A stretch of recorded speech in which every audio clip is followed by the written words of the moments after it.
जय हिंद दोस्तों, house the जोश। मेरा जोश तो बहुत हाई है क्योंकि इसरो के मेरे एक दोस्त हैं सैफ भाई, उन्होंने मुझे बताया, उड़ती उड़ती खबर दी कि रॉकेट बॉयज 2 इसका दूसरा ट्रेलर आ चुका है और इसमें एक अच्छी खबर आई है कि मार्च में ये वेब सीरीज टेलीकास्ट होने वाला है सोनी लिव पर। तो मैं बहुत एक्साइटेड हूँ क्योंकि यूएस में भी हम लोग सोनी लिव देख सकते हैं।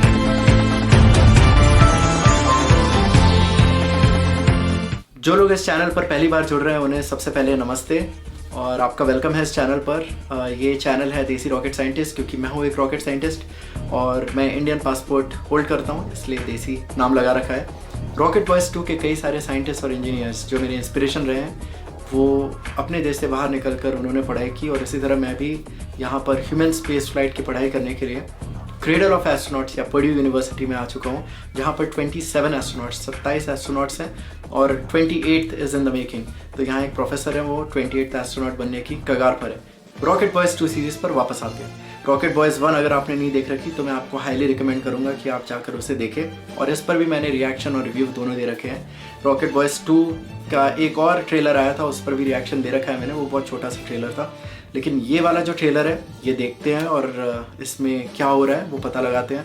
उस पर मेरा आपको रिएक्शन देखने भी मिलेगा ऑफ ए रॉकेट साइंटिस्ट। और अच्छी न्यूज़ मुझे ये मिली है मेरे गूगल सर्च करने पर कि शायद ये हो सकता है पहला रिएक्शन वीडियो इस रॉकेट बॉयज 2 सीज़न के सेकंड ट्रेलर पर। तो मैंने अभी तक तो नहीं देखा कि कोई रिएक्शन आया है, लेकिन आई एम प्रीटी श्योर आएगा ही क्योंकि 17-18 मिलियन व्यूज़ हो चुके थे इस वाले वीडियो को। रॉकेट बॉयज 1 की तरह रॉकेट बॉयज 2 क्या एक धमाकेदार सीरीज़ होगी या नहीं, ये इस ट्रेलर से थोड़ा थोड़ा हमें आइडिया पता चलेगा। देखते हैं।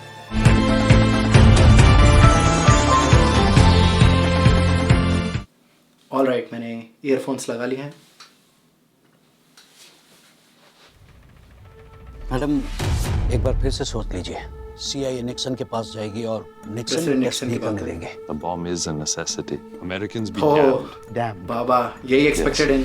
बॉम्ब ग्रेड प्लूटोनियम बनाने के लिए 2 चीजों की जरूरत पड़ेगी, enriched uranium and heavy water. सारे रिश्ते तोड़ते ही ना हमारे पास यूरेनियम बचेगा ना हेवी वाटर। इसका मतलब समझते हो तुम?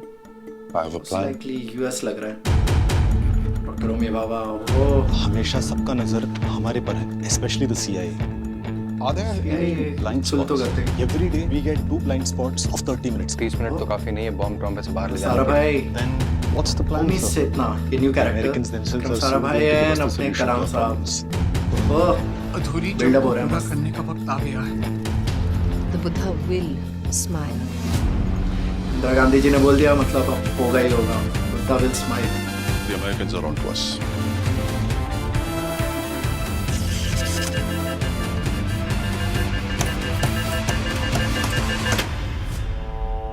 सारे buttons fast fast. What we do here will define India's future for generations. ये अपॉर्चुनिटी हमें राजा दोबारा नहीं रमन्ना, मिलेगी। ओ यस, ये बहुत famous Indian physicist, nuclear physicist I would say. वाह, अमेजिंग।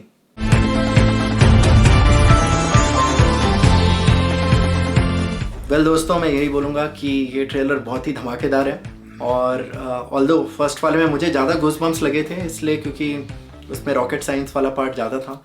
ये वाला वैसे तो नाम रॉकेट बॉयज़ 2 बोला है, लेकिन ये न्यूक्लियर बॉयज़ 2 या न्यूक्लियर बॉयज़ 1 नाम से भी इसको बोल सकते हैं क्योंकि जितनी भी चीज़ें हो रही हैं ये न्यूक्लियर साइंस वाले रेल्म से है और इसमें एटॉमिक बॉम्ब या न्यूक्लियर बॉम्ब्स की बात हो रही है। ऑल्दो इसमें रॉकेट साइंस का बहुत ढेर सारा पार्ट नहीं दिख रहा है, लेकिन अगर आप ध्यान से देखेंगे तो एक सीन है जिसमें विक्रम साराभाई जी जो है वो बता रहे हैं कि हमारे पास सिर्फ 30 मिनट्स का विंडो है और उतने में ट्रॉम्बे से ट्रांसफ़र नहीं हो पाएगा जो भी बॉम्ब के इंग्रेडिएंट्स या जो भी चीज़ की वो बात कर रहे हैं। और बाकी न्यूक्लियर साइंटिस्ट और न्यूक्लियर फिजिसिस्ट वो सब उन्हें बता रहे हैं कि अच्छा क्या करना चाहिए। तो डॉक्टर कलाम बोलते हैं कि वो अमेरिकन्स ने ही हमें प्रॉब्लम दिया और वही सॉल्यूशन भी दे देंगे। तो वो सब तो आपको इस सीरीज़ में ही पता चलेगा क्या क्या प्रॉब्लम्स है और क्या सॉल्यूशंस निकलते हैं। लेकिन इवेंचुअली हम सबको मालूम है कि ये एक सक्सेस था, बहुत बड़ी सक्सेस स्टोरी है इंडिया के लिए। एंड अगेन हम इस रेस में हमने स्टार्ट नहीं किया था, हमें इसमें घसीटा गया। आप में से कितने लोग जानते हैं कि इंडिया एक ट्रीटी का हिस्सा था जिसका नाम है न्यूक्लियर नॉन प्रोलिफरेशन ट्रीटी, जिसका ये कहना है कि कोई भी नया देश जिसके पास न्यूक्लियर वेपन्स नहीं है वो न्यूक्लियर वेपन्स नहीं बनाएगा और जिसके पास ऑलरेडी है वो जितने हैं उतने ही रखेगा और उससे ज़्यादा उसे बढ़ाएगा नहीं।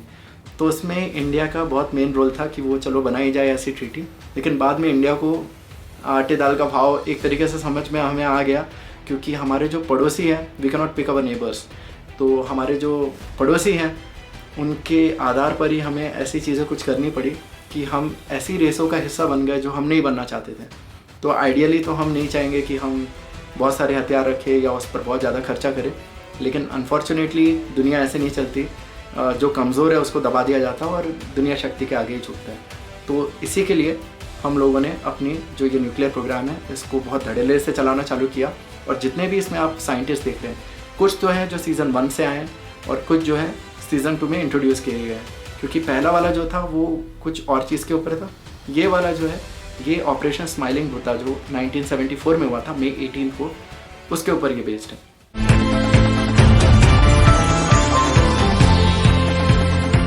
आप में से जो सीज़न 1 देख चुके हैं वो लोग ये बात तो देख ही चुके होंगे इस ट्रेलर में कि 2 नए किरदारों को इंट्रोड्यूस किया गया है। इसमें से एक है जिनका नाम होमी जहांगीर बाबा टाइप ही है, होमी सेठना, और ये एक्चुअली हमारे पड़ोस के यूनिवर्सिटी से पढ़े हुए हैं जहाँ पर मेरा भी एडमिशन हुआ था, लेकिन मैं गया नहीं क्योंकि वहाँ ह्यूमन स्पेस फ्लाइट का बहुत ज़्यादा सीन नहीं था। तो ये है university of Michigan Ann Arbor, तो वहाँ तक पढ़ाई करके फिर वहाँ से ये वापस आए। इस ट्रेलर के एकदम आखिरी में डॉक्टर राजा रमन्ना को इंट्रोड्यूस किया गया है, जो कि एक बहुत फेमस इंडियन न्यूक्लियर फिजिसिस्ट रहे हैं, और ये वैसे तो है कर्नाटक के, लेकिन ये लंदन से इन्होंने पढ़ाई कर रखी है।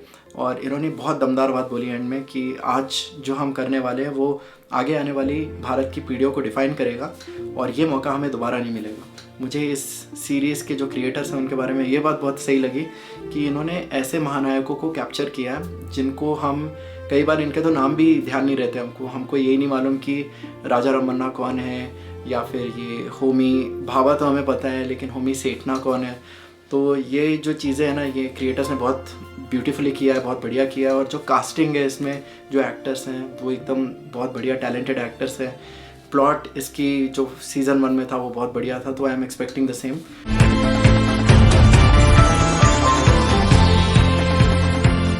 डॉक्टर होमी जहांगीर बाबा ना सिर्फ भारत के लिए बहुत सारी चीज़ें बना रहे थे, लेकिन वो बाहर जाकर विदेश में जैसे लंदन जाकर उन्होंने डॉक्टर राजा रमन्ना को रिक्रूट किया Tata institute of fundamental research के लिए। तो होमी जहांगीर बाबा का जो कंट्रीब्यूशन है ना, वो सिर्फ इसमें नहीं है कि उन्होंने कई चीज़ें अपने दम पर बना दी, लेकिन उन्होंने एक नई जनरेशन ऑफ साइंटिस्ट और इंजीनियर्स को रिक्रूट किया, जिन्होंने जाकर इंडिया के लिए बहुत सारी टेक्नोलॉजी और बहुत सारे ऐसे काम किए जो बहुत ज़्यादा ज़रूरी है। इंडिया को अगर सुपर पावर बनना है तो उसके लिए बहुत सारी चीज़ें चाहिए, जैसे कि उसे एक न्यूक्लियर पावर होना चाहिए, एक स्पेस पावर होना चाहिए। तो इन सभी लोगों ने मिलकर इंडिया के वो ड्रीम्स को अचीव किया है। एंड नेक्स्ट जहाँ पर इंडिया को बढ़ना चाहिए वो है हाइपरसोनिक्स, ह्यूमन स्पेस फ्लाइट। इस ट्रेलर में आप एक और बात नोटिस करेंगे कि ये जो बड़े बड़े साइंटिस्ट और इंजीनियर्स हैं, इन्होंने ना सिर्फ बड़े बड़े साइंटिफिक या टेक्नोलॉजिकल चैलेंजेस को ओवरकम किया, लेकिन उसके साथ ही इनके ऊपर जासूस पड़े हुए थे पीछे, इनकी जान को खतरा था, इनको कई सारी चीज़ों को नेविगेट करके अपना एक सॉल्यूशन निकालना था।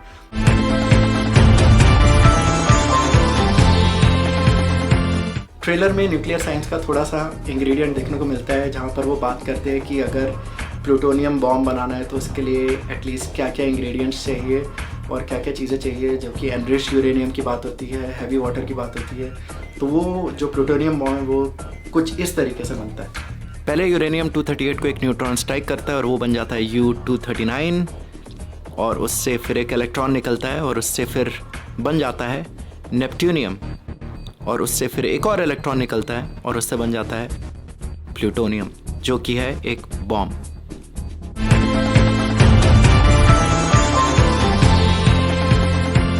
डॉक्टर कलाम, जिनसे मेरी एक बार भेंट हो चुकी है, उनका रोल इसमें बहुत ज़्यादा इंपॉर्टेंट रहने वाला है, तो वो भी देखने के लिए मैं बहुत ज़्यादा एक्साइटेड हूँ, क्योंकि वो मेरे बहुत बड़े इंस्पिरेशन है। एक जो कैरेक्टर है जो इस ट्रेलर में नहीं दिखाया गया और जिनके बारे में मैं और जानना चाहूँगा कि इस सीरीज़ में उनका क्या रोल है, वो है हमारे लाल बहादुर शास्त्री जी, जो कि one of my favourite PMs रहे हैं। तो उनका क्या रोल रहता है इस सब में, क्योंकि वो बहुत ही कड़क किस्म के थे, और उनकी अगर आप सीज़न 1 में देखें तो कुछ कुछ बातें होती है होमी जहांगीर बाबा जी के साथ, तो वो क्या रंग लाती है इसमें, वो भी देखना बहुत इंटरेस्टिंग रहेगा।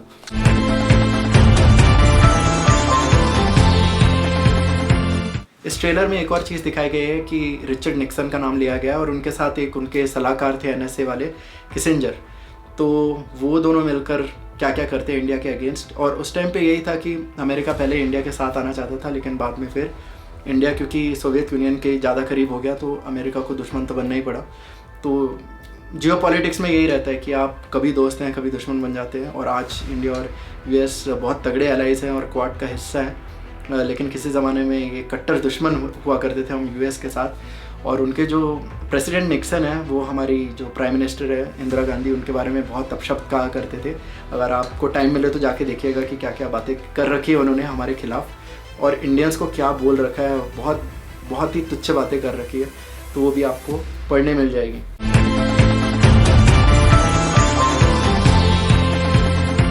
जिन जिन लोगों ने मुझे सब्सक्राइब कर रखा है उन्हें क्रॉकेट सैल्यूट, और जिन्होंने नहीं कर रखा आराम से कर लेना, आपकी कौन सी प्लेन छूट रही है।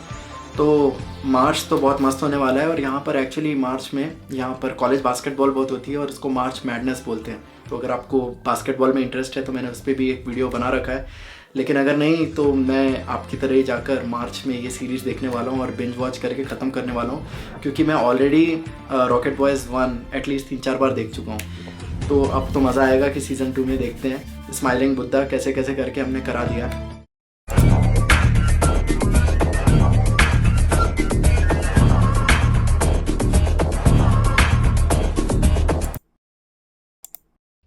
आप में से जिन लोगों ने सीज़न 1 नहीं देख रखा उन्हें मैं दोबारा से बोलूँगा कि ये आप जाकर ज़रूर देखें। और रॉकेट बॉयज़ एक बहुत शानदार सीरीज़ है। धीरे धीरे ये न्यूक्लियर बॉयज़ बन गई है, लेकिन फिर भी रॉकेट साइंस का कुछ तो एलिमेंट है। और सोनी लिव ने मुझे इसके लिए कोई स्पॉन्सरशिप नहीं दे रखी है, तो अगर सोनी लिव वाले देख रहे हैं तो ये मेरा आप पर चौथा वीडियो है, और आप मुझे स्पॉन्सरशिप अगर देना चाहें तो you are more than welcome.